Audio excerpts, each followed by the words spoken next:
이 시간 주께서 우리에게 주신 말씀입니다. 요한일서 4장 1절로 21절의 말씀입니다. 요한일서 4장 1절로 21절의 말씀, 우리 한 절씩 교독해서 봉독하겠습니다. 사랑하는 자들아, 영을 다 믿지 말고 오직 영들이 하나님께 속하였나 분별하라. 많은 거짓 선지자가 세상에 나왔습니다.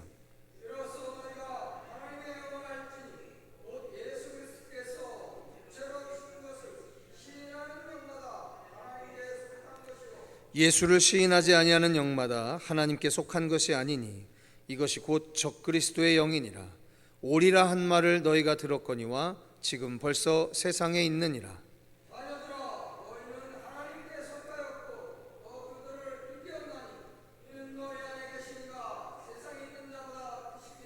그들은 세상에 속한 고로 세상에 속한 말을 하매 세상이 그들의 말을 듣느니라.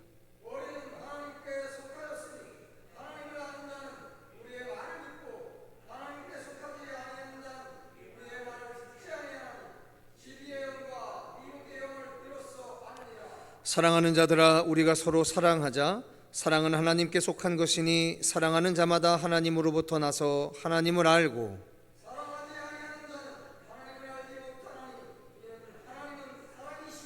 하나님의 사랑이 우리에게 이렇게 나타난 바 되었으니 하나님이 자기의 독생자를 세상에 보내심은 그로 말미암아 우리를 살리려 하심이라.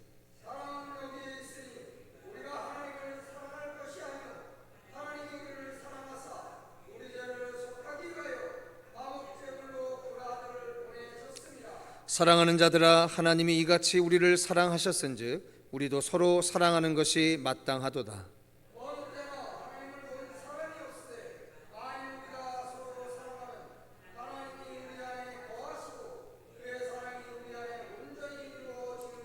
그의 성령을 우리에게 주심으로 우리가 그 안에 거하고 그가 우리 안에 거하시는 줄을 아느니라.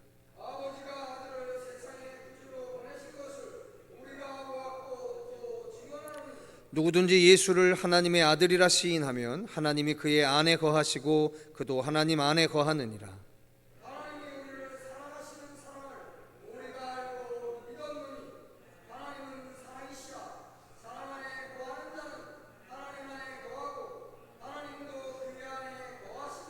이로써 사랑이 우리에게 온전히 이루어진 것은 우리로 심판날에 담대함을 가지게 하려 함이니 주께서 그러하심과 같이 우리도 이 세상에서 그러하니라.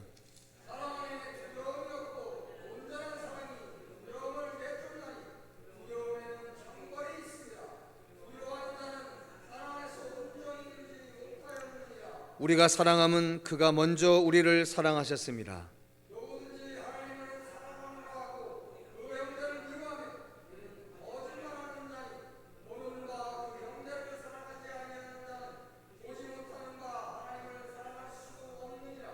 우리가 이 계명을 주께 받았나니 하나님을 사랑하는 자는 또한 그 형제를 사랑할지니라. 아멘.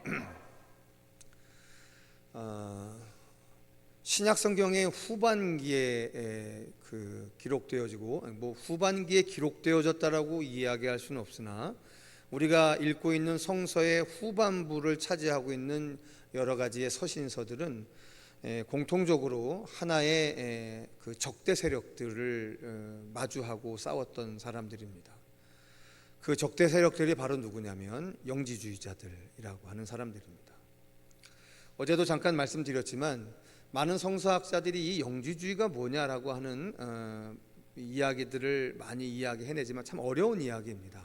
왜냐하면 영지주의라고 하는 것이 어느 특정한 사람으로부터 특정하게 발전이 되어 왔다라고 이야기하기 어렵기 때문에 이 영지주의는 쉽게 얘기하면 기독교가 전파되어지는 과정 가운데 이미 기독교가 전파되기 이전에 그 유럽의 사람들의 정신세계를 지배하고 있었던 그리스 로마의 철학과 혼합돼서 나와 있는 거기 때문에 사실 이 영지주의가 뚜렷하게 어디서부터 기원한다 이렇게 이야기하기는 참 어렵습니다. 한마디로 말씀드리자면 영지주의적인 생각은 즉 육체는 악하고 그 악한 육체 안에 선한 영이 갇혀 있으니까 이 선한 영을 악한 육체로부터 해방시켜야 한다라고 하는 이 생각의 구조, 이것은 어쩌면 지금까지도 계속해서 진행되고 있는 영적인 싸움이 아닐 수 없습니다. 학자들은 사도행전 8장에 나와 있는 그 마술사 시몬이 이 영지주의자의 처음이 아니겠느냐, 이렇게 예측들을 합니다. 그런데 그것을 정확하게 특정할 수는 없고요. 또 다른 학자들은 사도 요한이 마지막 인생을 보냈던 에베소 교회의 지역에 세린투스라고 하는 사람이 있었는데, 이 세린투스라고 하는 사람이 주장했던 그 세린투스주의가 이 영지주의의 출발이다, 이렇게 이야기하는 사람도 있습니다. 자, 제가 말씀드리고 싶은 것은 뭐냐면, 영지주의라고 하는 것은 초대교회의 가장 강력한 적대 세력이었었지만, 그래서 오늘 여러분들이 읽으시는 요한 1서가 쓰여진 배경이 요한의 공동체에서 어느 특정한 부류가 이 영지주의에 빠져서 교회를 이탈해버린 사건을 기준으로 이 서신이 쓰여진 거기 때문에 그런 측면에서 보시면 될 것 같습니다. 자, 성도 여러분, 과연 영지주의라고 하는 적그리스도의 영과 그 다음에 정상적인 정통의 영을 어떻게 구분할까? 요한 1서는 크게 세 가지를 이야기합니다. 그 첫 번째가 바로 뭐냐면, 예수가 그리스도이냐 그리스도이지 않느냐를 가지고 먼저 구분하는 거예요. 영지주의자들은 육체로 온 예수를 그리스도라고 인정할 수가 없는 거죠. 왜냐하면 육체가 악하기 때문에. 그래서 영지주의자들은 뭐라고 얘기하는 거냐면, 성서에 기록되어 있는 것처럼 세례 요한에게 요단강가에서 물 세례 받을 때 그분의 어깨에 임하신 비둘기 같은 성령이 그리스도였고, 그 그리스도가 예수라고 하는 육체를 가진 인생과 같이 있으시면서 많은 이적과 기적과 말을 행하신 거고, 그리고 예수가 십자가에 못 박혀 죽기 바로 직전에 떠났다. 이게 영지주의자들의 이야기예요. 그런데 정통 기독교인들은 뭐라고 생각하냐면, 예수라고 하는 인격 전체가 그리스도였다라고 이야기해요. 제가 지난 주일날 사도행전 13장 14장의 말씀을 가지고 제1차 바울의 선교여행 가지고 이야기 드리면서 비시디아 안디옥에서 바울이 전한 이야기를 잠깐 해드린 적이 있었습니다. 자, 모세의 율법이 아닌 거죠. 모세의 율법이 아니라 예수라는 역사적인 인물을 그리스도로 믿느냐 믿지 않느냐가 오늘 우리를 구원을 하느냐 마느냐를 결정짓는 거다라고 하는 이야기를 합니다. 예수라는 인격체를 받아들이는 거예요. 예수라는 인격체, 예수라는 전 생애를 받아들이는 거예요. 그분의 삶을 통해서 드러난 모든 것들이 그리스도적인 거예요.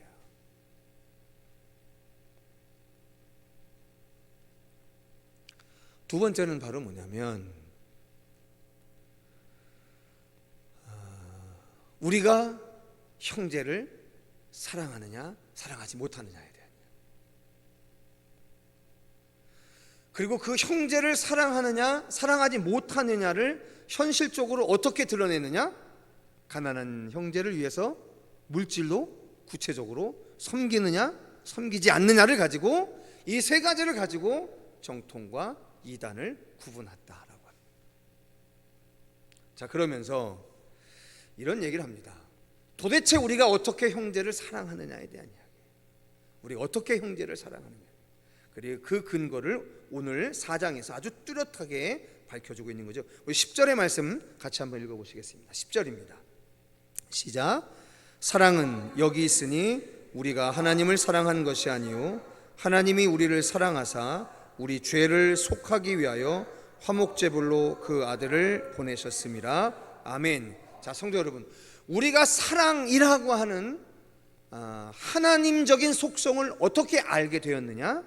그것은 우리가 하나님을 사랑해서 안 것이 아니라 하나님이 우리를 사랑하셨기에 알게 된 사실이다.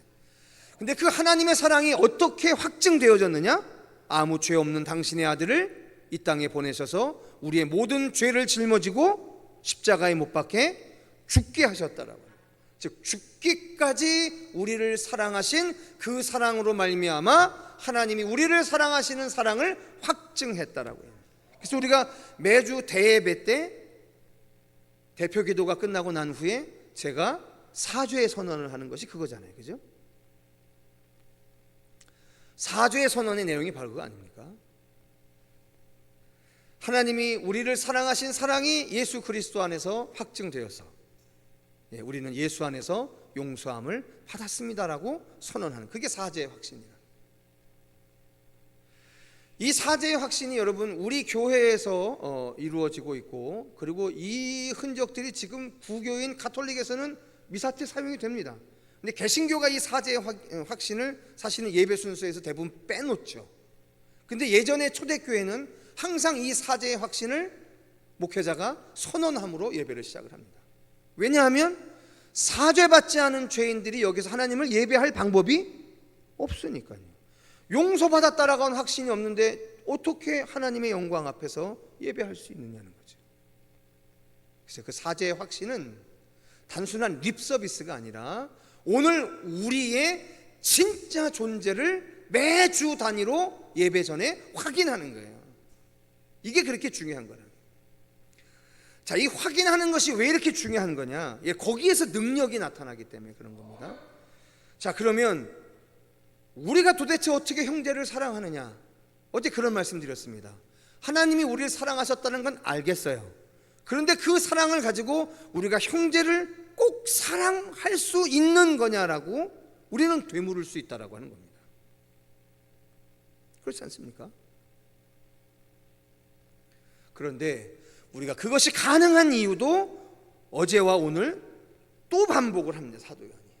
어제는 마지막 24절에 뭐라고 이렇게 써 있습니다. 그의 계명을 지키는 자는 주 안에 거하고 주는 그의 안에 거하시나니 우리에게 주신 성령으로 말미암아 그가 우리 안에 거하시는 주를 우리가 아느니라 라고 이야기를 합니다. 아멘. 성령께서 우리에게 행하시는 여러 가지의 역할들이 있는데 그 중에 하나가 바로 뭐냐? 우리 안에 예수가 계시다는 사실을 알게 한다라고 하는 거예요. 즉 형제를 사랑하는 그 하나님의 속성적인 그 행동을 우리가 어떻게 할 수 있느냐? 우리의 의지력이 아니라는 거예요. 우리 안에 계신 예수가 하시는 거예요. 우리 안에 계신 예수가 하시기 위해서 우리가 할 수 있는 것이 바로 뭐냐? 우리 안에 예수가 계시다는 사실을 믿는 거라는 거예요. 여기서부터 시작이 되는 거예요. 우리 안에 예수가 계시다는 사실을 믿고 그것에 의지할 때 우리 안에 계신 예수의 능력으로 말미암아 우리가 형제를 사랑할 수 있다라는 이야기를 하는 거예요. 근데 우리가 이 사실에서 늘 무너지는 거죠. 그 사실을 제외한 채 내가 쟤를 사랑하지 못하고 내가 늘 참 내 이 마음에 가시같이 걸려있고 이런 나를 자꾸만 질타하는 거죠. 마치 형제를 사랑할 수 있는 능력이 나로부터 나올 수 있는 거라 생각을 합니다. 이게 아니거든요. 불가능한 일이거든요. 그래서 마귀는 자꾸만 말씀에 적혀있는 내용을 행하지 못하는 나를 자꾸만 좌절시키려고 하는 거예요. 그건 할 수 없는 일이다라고 자꾸만 우리에게 전락시키려고 하는 거예요. 그래서 우리가 자꾸만 말씀 앞에 우리의 모든 지각의 힘을 다 모아서 기록되어져 있는 하나님의 말씀을 믿어야 하는 이유가 여기에 있는 거예요. 그 말씀을 믿는 것으로부터 시작되는 거예요. 의지력 아닙니다. 여러분, 우리는 요사이도 똑같은 일을 당합니다. 이 땅의 최고의 석학들이라고 알려지는 의사들이 우리 성도들한테 이야기해요. 4개월 살고 끝날 겁니다. 1년 살고 끝날 겁니다. 이렇게 얘기를 합니다. 와, 우리가 거기서 무너지는 거죠. 마치 뭐랑 똑같으냐면 방금 850명의 바알과 아세라의 제사장들을 하나님이 죽이시는 것을 보고도 그 다음날 이세벨이 너도 똑같이 죽여버릴 거야 라고 한마디 딱 했더니 그 말에 두려워서 냅다 이스라엘 맨 끝 남단 사막으로 도망가는 엘리야와 뭐가 다르냐는 거예요. 우리가 능력을 보면 하나님을 신뢰할 거라고 생각하시죠? 천만의 말씀입니다. 자꾸만 마귀가 이렇게 우리를 끌고 가는 거예요. 보면 할 수 있을 거라고 자꾸만. 근데 그게 아니라니까요. 여러분, 모든 믿음의 출발은 뭐냐면 기록되어진 하나님의 말씀을 믿는 것에서 시작하는 거예요. 그것을 읽고 믿고 의지하는 것에서 출발하는 거지, 자꾸만 보고 듣고 만지고 하는 것에서 한다고 생각하는 게 그게 착각이에요. 말씀 앞에 있어요. 제가 내일 모레 있게 될 권사의 수련회를 위해서 머리를 커트를 했어요. 근데 저는 항상 머리 커트 하러 가는 미장원이 있습니다. 우리 지방에 있는 한 교회 목사님, 목회하시는 교회 권사님이신데 저를 잘 언제든지 섬겨주세요. 제가 형님처럼 섬기는 목사님이라 그런지 잘 섬겨주십니다. 근데 그분이 유방암 판정을 받았어요. 그래서 수요일부터 입원해서 항암 치료를 시작을 하세요. 근데 제가 어제 일이 있어서 대전을 갔었는데, 대전에서 이제 목사님들하고 모임이 끝나고 이제 올라오려고 하는데 전화가 왔어요. 우리 사모한테. 목사님, 사모님 자기 병원에 입원해서 항암하기 전에 목사님하고 사모님 머리를 좀 카트해주고 싶다고. 그래서 정말 불이 나게 올라왔습니다. 얼마나 많이 올라왔는지. 우리 교인은 아니지만. 그리고 다 커트를 하고 나오면서 그 권사님 손을 붙잡고 기도해 줬어요. 주의 종과 하나님의 교회와 하나님의 사람들을 선대했던 우리 권사님, 하나님 이제는 하나님이 선대해 주시라고. 자동적으로 그 기도가 나오더라고요. 세상에 사람의 소리들이 얼마나 난무하는지 모릅니다. 그것도 다 석학이니 최고의 전문이니 최고의 전문가니라고 하는 이름으로 들려지는 사람의 소리들이 얼마나 많은지 몰라요. 우리가 거기에 자꾸만 마음의 중심을 뺏기는 거예요. 들을 수는 있습니다. 볼 수는 있습니다. 그런데 빼앗기지는 말아야죠. 우리의 생명의 주관자가 그들입니까? 그들의 판단입니까? 그들의 의학적 지식의 한계입니까? 아니지 않아요? 우리의 생명의 시작이 하나님으로부터 비롯됐는데 우리의 생명의 끝도 하나님으로부터 말미암지 않겠습니까? 얼마든지 들리는 소리를 들을 수 있지만 그게 진리는 아니잖아요. 그게 능력도 아니고요.